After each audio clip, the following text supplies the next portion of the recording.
지난주 에베소 교회에 이어서 두 번째 교회에게 편지를 주님께서 하라고 하십니다. 서머나 교회죠.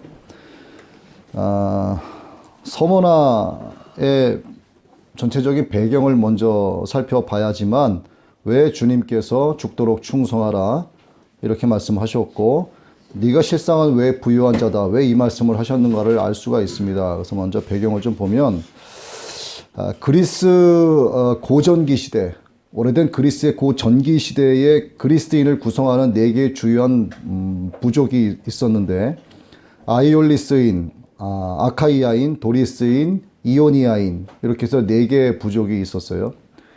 그중 이제 도리아인 이 부족이 고대 그리스를 중점적으로 지배하던 종족이었습니다. BC 8세기경 주전 8세기경에 그리스에 살고 있었던 이오니아인들이 당시 그 그리스를 중점적으로 지배하고 있었던 종족이었던 이 도리아인들의 침략을 받아서 살고 있었던 그리스로부터 쫓겨나게 돼요. 그래서 이 이오니아인들이 사실은 이 도리아인들과 동류로 불리는 종족이었습니다. 그런데 그렇게 쫓겨나게 된 이오니아인들이 서머나로 가게 되는 거예요. 서머나로 오게 되면서 터키 중서부에 걸쳐서 아주 위대한 문명을 이들이 일구어냅니다. 지난주에 잠시 언급을 했었는데 왜 그 트로이 전쟁 일리어드라는 이 대서사시를 남긴 호메로스 그가 태어나서 활약한 것이 바로 이 서머나였어요. 자, 히랍 시대였던 주전 3세기에서 2세기에 들어서 이곳이 이제 크게 번성을 하기 시작을 합니다. 그리고 이 항구 상업 도시였기 때문에 이곳이 유대인들도 이곳에 많이 이주해서 살던 그런 도시였습니다. 우리가 지난주에 에베소 교회로 말씀 나눴습니다. 이 서머나는 에베소에서 북쪽으로 약 한 60km 정도 떨어진 아시아의 보석이다 하고 불리는 지역이었어요. 에게해의 그 이즈미르만에 위치하고 있는 항구 도시인데 이스탄불 아시죠, 여러분? 이스탄불 다음으로 큰 항구 도시입니다. 이곳이. 그래서 오늘날에는 터키의 이즈메르라고 불리우고 있는 이곳이 바로 지금 우리가 말씀 배우는 서머나 지역이었어요. 이 서머나는 정말 얼마나 아름다운 도시인가 하면은 뭐 별명이 많았습니다. 뭐 아시아의 사랑이다, 아시아의 꽃이다, 아시아의 면류관이다, 뭐 이런 칭송까지 받을 정도로 아름다운 도시였습니다. 이 서머나는 소아시아 7 교회 중에서 현재까지도 존속하고 있는 유일한 도시이기도 합니다. 이 서머나는 고대 헬라어로 몰약이라는 뜻을 갖고, 여러분 몰약 하시면 딱 떠오르는 장면이 있으시죠? 동방박사가 가지고 온 3가지 예물 중에 하나였죠. 자, 이 몰약이 가져다 주는 의미가 있어요. 서머나 교회는 고난과 환난의 대명사다. 이렇게 이것으로 꼽히는 교회였습니다. 이 몰약하면 여러분 방금 말씀드린 대로 이 동방박사 예수님께서 탄생하실 때의 그 장면이 떠오르는데 이 몰약이라고 하는 것은 매우 훌륭한 향료입니다. 그래서 두드리고 으깨고 부서질수록 아주 좋은 향기가 멀리 퍼지는 그것이 이제 몰약이에요. 자, 이 몰약이라고 하는 이름의 특성대로 서머나 교회는 정말 막 쪼개지고 부서지는 그런 고난과 핍박 속에서도 하나님의 진리의 말씀을 잊지 않고 충성을 다했던 그런 순교자들이 엄청나게 많이 배출된 교회였습니다. 이 서머나 교회에 임한 이 혹독한 핍박은 AD 100년에서부터 콘스탄틴 황제가 종교의 자유를 합법적으로 공인한 AD 313년 밀라노 칙령 때까지 계속되었던 거예요. 그러니까 수백 년에 이르러서 계속 고난과 핍박이 있었던 겁니다. 그 충성을 다했던 서머나 교회의 그 믿음의 향기가 아주 그 당시에는 가장 모범적인 교회였기 때문에 주님께서도 이 서머나 교회를 대상으로 어떤 책망도 하지 않으셨던 거죠. 그 믿음의 향기가 오늘 우리 아둘람 복음 공동체에도 계속 이어져 나가기를 바랍니다. 그리고 이 땅의 교회들 또 열방의 교회들에게도 이 서머나 교회에서 했던 이 믿음의 향기가 계속해서 퍼져나가기를 간절히 원하고 있습니다. 여러분, 그리스도에게는요, 세상 사람들이 맡지 못하는 믿음의 향기가 있다라고 하는 것을 아셔야 됩니다. 자, 우리끼리는 이 믿음의 형제 자매 안에 있는 우리끼리는 그 냄새로 서로 잘 못 맡을 수 있지만 세상 사람들은 저 사람이 기독교인이다 아니다라고 하는 것에 대해서 기독교인이 풍기는 묘한 향기를 그 사람들은 알아요. 그 냄새를 안단 말입니다. 그래서 그것이 진짜 오리지널 향인지 아니면 뭔가 이렇게 불순물이 섞여 있는 것인지를 대번에 알아차려요. 여러분에게서 그런 교회의 향기, 믿음의 향기, 그런 천국의 향기가 나게 되려면 이 고난과 시련이다라고 하는 정죄 과정을 잘 이겨내셔야만 오리지널 향기가 나게 되는 겁니다. 그래야만 이기는 자가 되는 것이고 이기는 자가 되어야만 주님께서 약속하신 사망의 해를 받지 않게 되는 거예요. AD 26년 이때 로마가 이 티베리우스 신전을 세우기 위해서 11개 도시를 놓고 심사를 하게 됩니다. 그 중에서 로마 정부라고 할까요? 로마 정부 입장에서 가장 합당한 도시, 가장 충성스러운 도시가 어딘가, 그 도시가 어딘가를 이렇게 찾아보니까 바로 서머나였어요. 서머나. 그렇게 꼽힌 곳이니만큼 주변 전 지역에 황제 숭배를 위한 신전을 총괄하는 곳이 또한 서머나에 있었습니다. 그러니 서머나가 얼마나 황제 숭배, 이 황제의 숭배 사상이 아주 그냥 가득 차 있었던 곳이었다는 것을 알 수 있겠죠. 이 황제 숭배 제도 활성화 때문에 서머나는요, 경제적으로 굉장한 부흥을 이루었습니다. 더불어서 이 황제 숭배를 주관하는 제사장들이 있어요. 그 사람들은 특별히 많은 부를 축적할 수밖에 없었죠. 얼마나 많은 혜택이 돌아갔겠습니까? 그런데 그 부유함은 거의 그들만의 것이었어요. 반면 서머나 교회는 어땠을까요? 엄청난 경제력 압박에 시달렸습니다. 예수 믿는 유대인들은 예수 믿지 않는 유대인들이 고소를 하는 거예요. 저 예수 믿는 자들은 자기들과는 다른 부류다 이렇게 말하고 로마가 추구하는 세계 평화를 파괴하고 있고 황제 숭배를 거부하는 자들이다. 이렇게 동족 유대인들을 예수 믿지 않는 유대인들이 고발을 하게 됩니다. 이게 무슨 뜻일까요? 자기들은 율법적으로 하나님께 제사도 지내고 있고 더불어서 황제 숭배도 한다 그런 뜻이에요.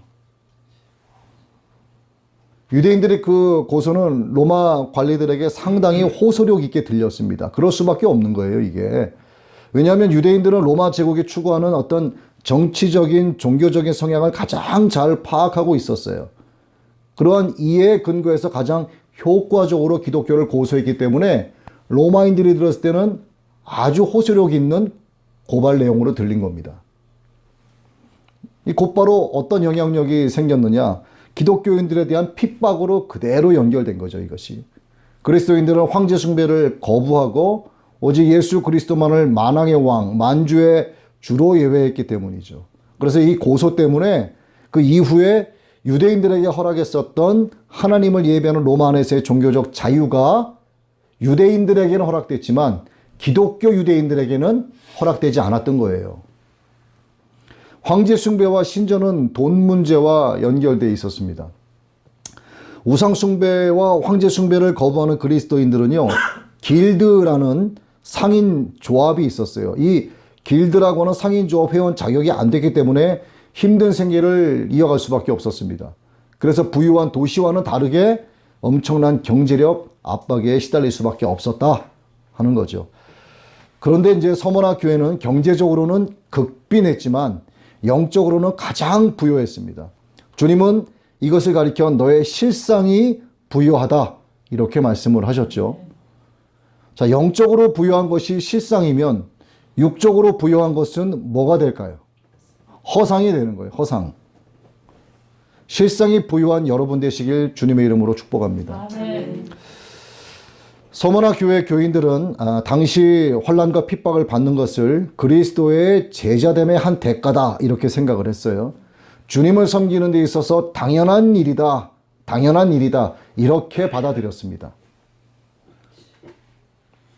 그래서 저는 때로는 이 지구상에 있는 모든 교회는 어느 정도의 고난이 좀 정기적으로 주어져야 된다 이런 생각을 좀 해요.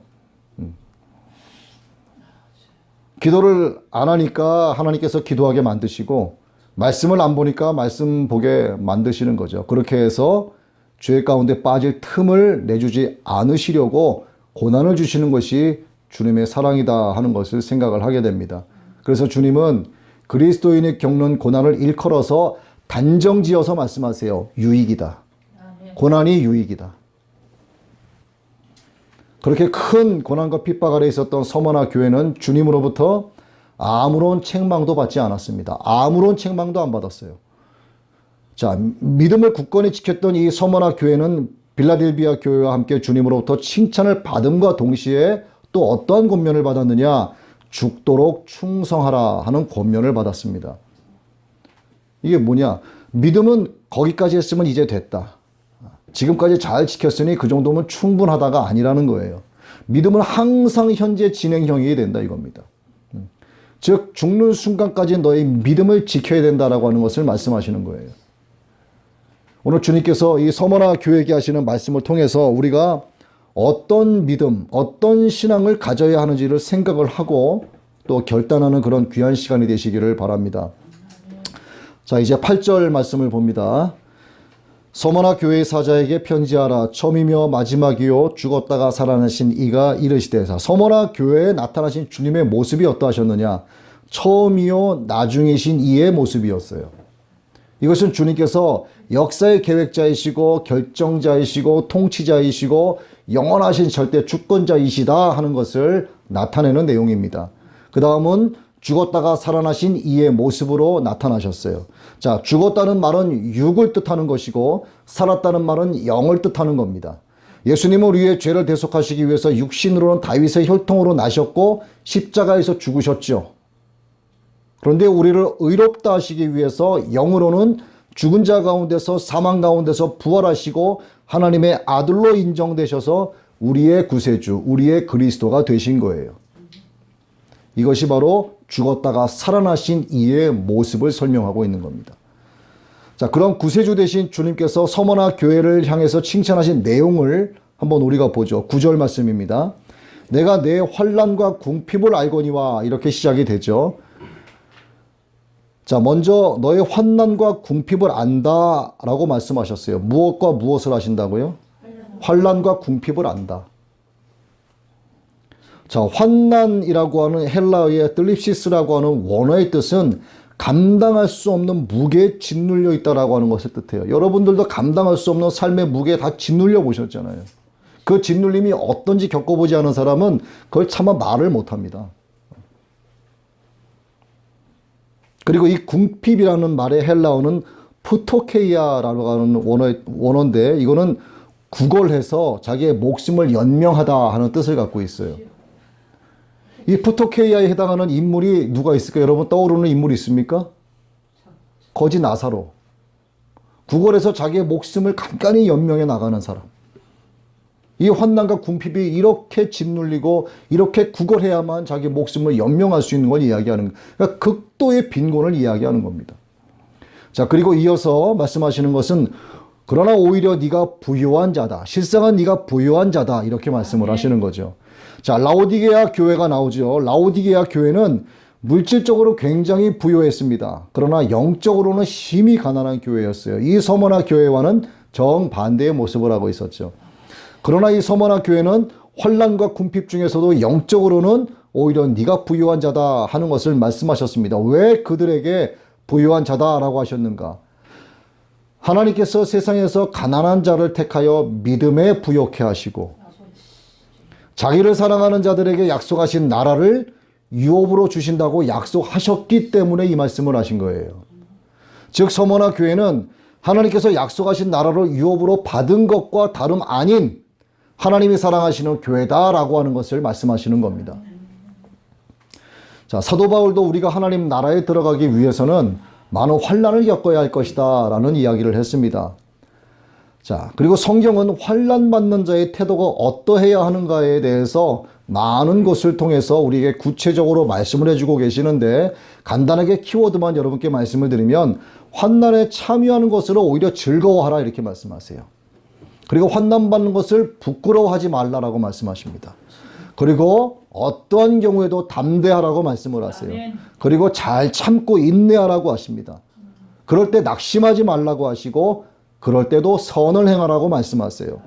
그리고 내 혼을, 내 영혼을 창조주 하나님께 맡기라고 말씀을 하십니다. 이게 환난과 궁핍을 당하는 성도의 올바른 모습을 성경이 우리에게 말씀해 주고 있는 겁니다. 그렇게 했을 때 주님께서 우리에게 주시는 것은 상급인 거예요. 상급. 자, 그 상급이 무엇인가? 안식을 얻게 되는 상급입니다. 그리고 영원한 기업을 얻게 되는 상급이에요. 그리고 허상인 육의 부유함이 아니라 실상인 영의 부유함이 있다라고 오늘 본문에서도 말씀을 하셨어요. 또 하나님의 영광에 참여해서 생명나무의 열매를 먹게 된다 말씀하셨습니다. 그리고 생명의 멸관을 주겠다라고 약속을 하신 거예요. 이렇게 환난과 궁핍 가운데 어떤 태도로 우리가 하나님 앞에 나아가야 하는 것에 대한 것을 가르쳐 주시는 대로 우리가 순종하고 삶에서 적용시킬 때 하나님께서 이러한 상급을 우리에게 주신다라고 하는 것을 우리의 소망으로 삼고 나아가면 어떠한 것도 이겨낼 수 있다라고 하는 사실을 믿으시기 바랍니다. 이 모든 것을 약속하신 분이 누구냐? 이 죽을듯 변하는 사람이 아니에요. 이 약속하신 이분이 사람이 아니라고요. 사람을 창조하신 하나님이신 거예요. 예. 이 하나하나가 제각기 따로따로가 아닙니다. 이 지금 조금 전에 말씀드린 이 모든 것이 하나의 선상에 다 연결되어 있는 거예요. 자, 영원한 안식을 얻고 영원한 기업을 얻고 영적인 부유함으로 하나님의 영광에 참여해서 생명나무의 열매를 먹고 절대 불변의 소망의 그러한 것들이 우리의 소망이 되게 하셔서 그 소망을 이루어 주시겠다고 약속하시는 것. 그러니 너희들은 영적으로 부유한 자다라고 주님께서 그렇게 말씀하실 수밖에 없는 겁니다. 왜? 주님께서 말씀하시는 것은 반드시 약속을 지키시는 분이기 때문에. 서머나 교회는 이 푸토케이아적인 이 아주 그 적빈 신세의 가난한 사람들이었죠. 이 교인들 구성은요, 대부분 하류 계급에 속한 서민층 아니면 노예 신분이 좀 있었습니다. 이 상류 계급에 있었다 해도 황제 숭배 사상 거부에 따른 핍박을 당하면서 토지, 가옥 등 모든 재산을 다 몰수당하고요.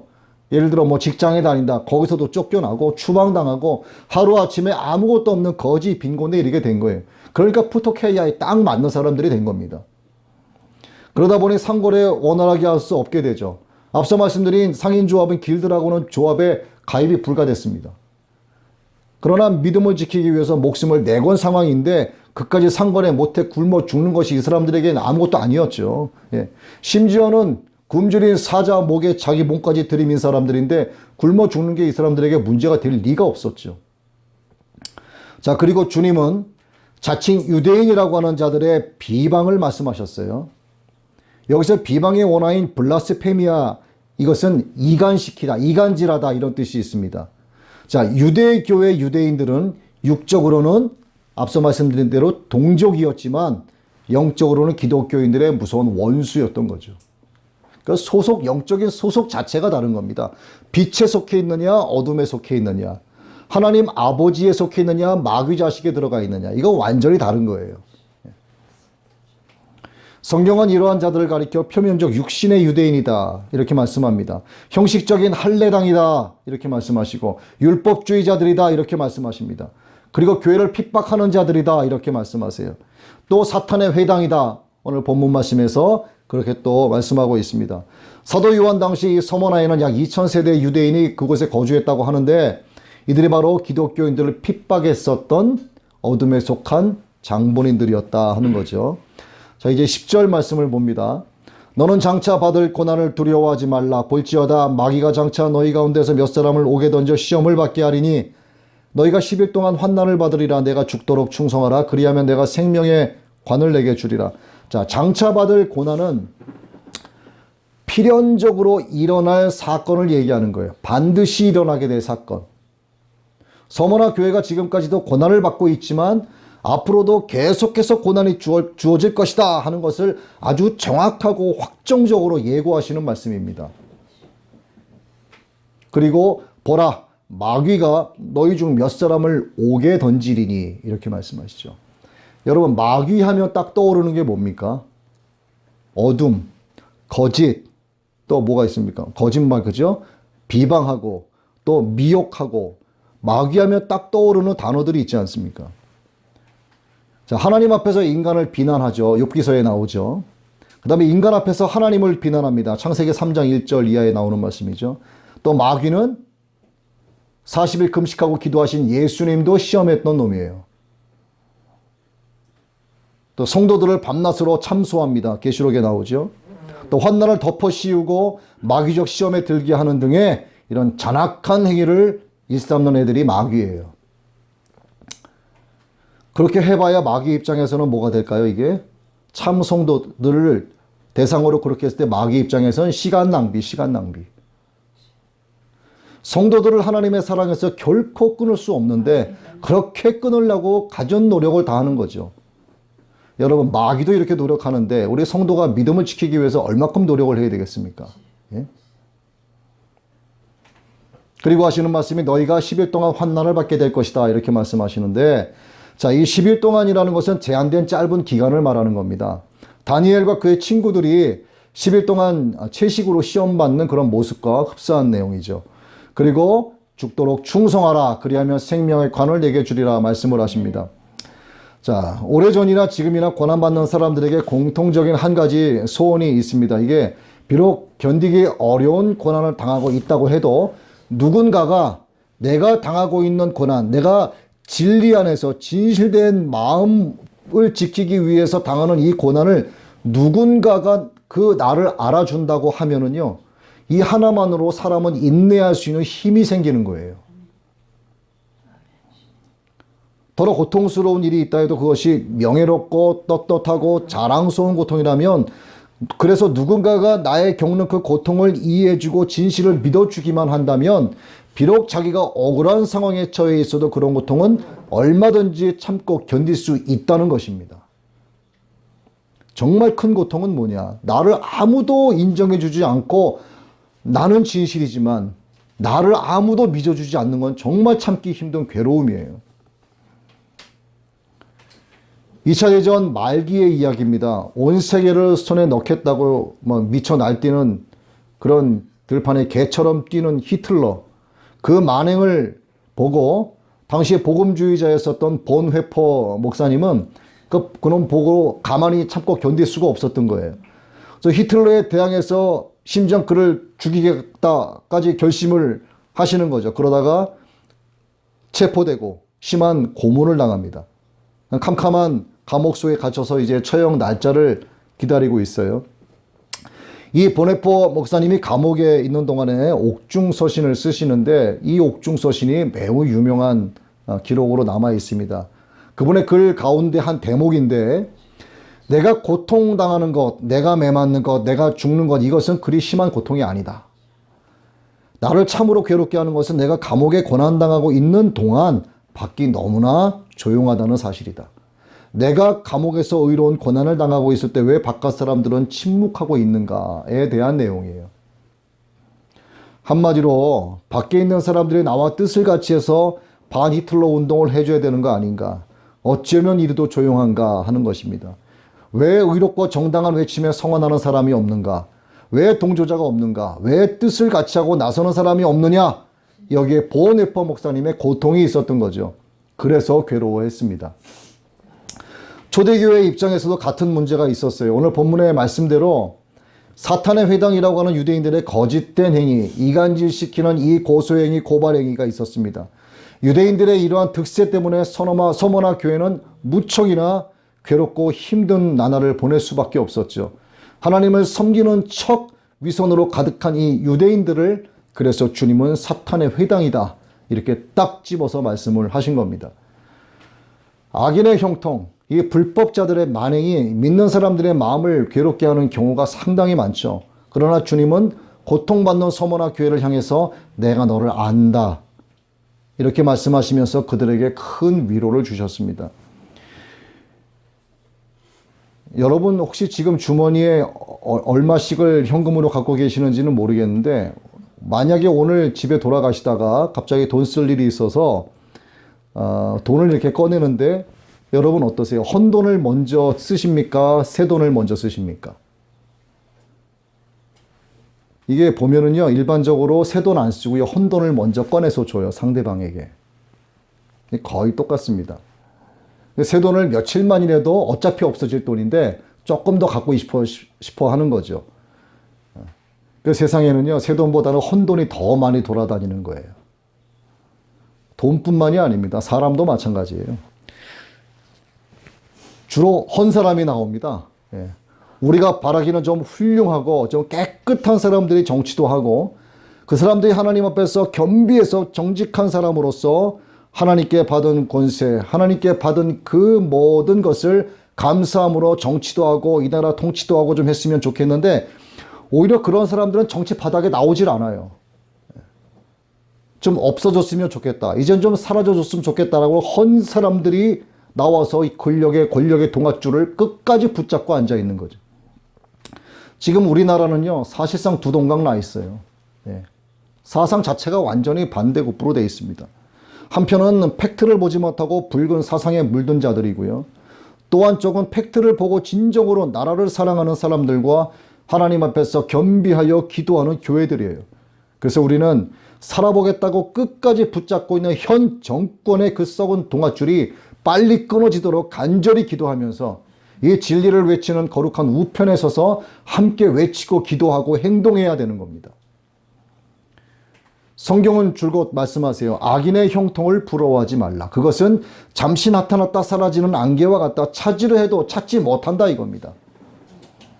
주님은 고통당하고 있는 서머나 교회를 향해서 말씀하세요. 내가 너희 환난과 궁핍을 안다. 너희들의 진실한 행위도 알고 애정도 알고 충성도 안다. 너희들의 나를 향한 그 마음의 중심을 안다. 너희들이 원수가 누군지도 알고 그 원수들이 너희에게 어떠한 방법으로 학대를 했는지도 안다. 그 잔인한 수법을 안다. 그 배후의 실상이 바로 사탄의 회당이라는 것도 내가 안다.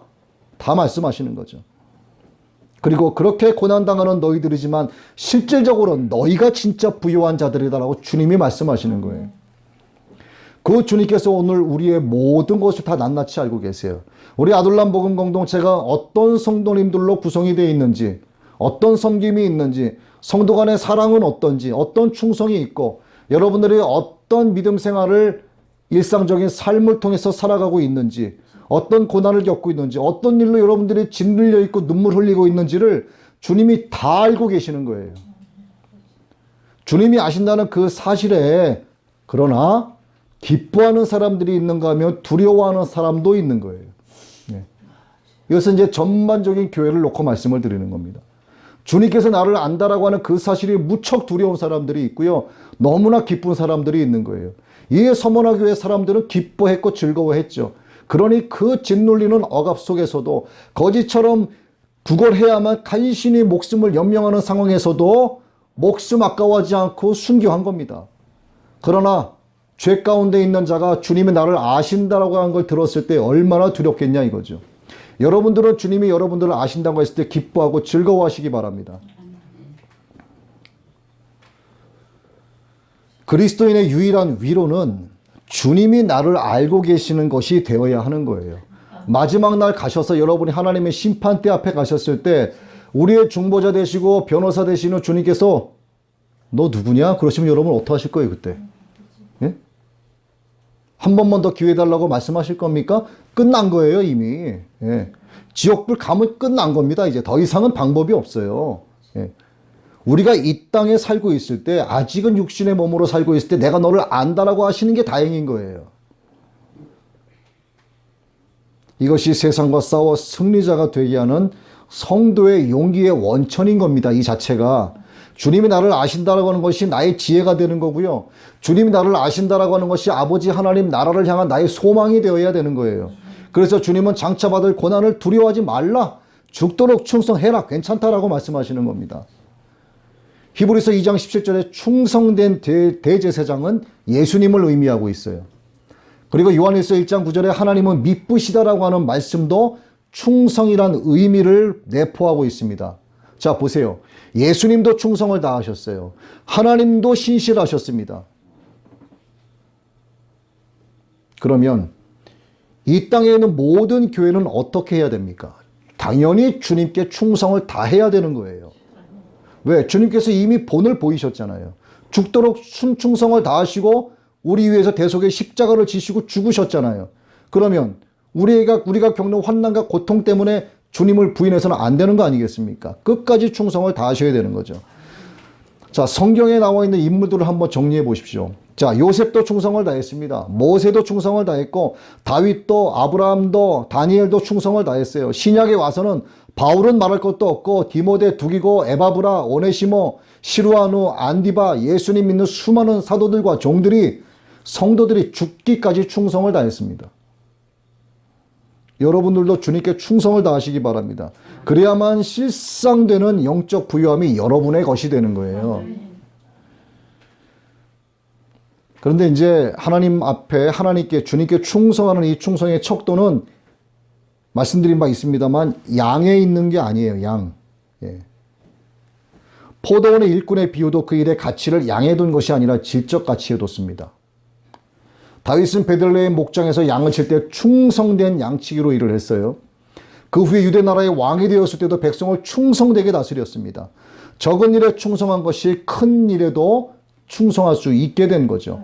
자, 요셉을 보시죠. 보디발의 집에서 노예 생활을 할 때도 정직하게 충성을 다했습니다. 가정의 총무가 됐어요. 그 후에 애굽의 총리 대신이 됐을 때도 충성을 다했습니다. 이것 역시 작은 충성이 큰 충성으로 이루어진 거예요. 여러분들이 지금 어렵고 힘들고 환난과 궁핍 가운데 있지만 이 가운데서 주님께 충성을 다하셔야 돼요. 그래야지만 여러분들에게 하나님께서 큰 일을 맡기시는 겁니다. 그리고 충성의 척도 또 하나는 일정한 기한에 있는 게 아니에요.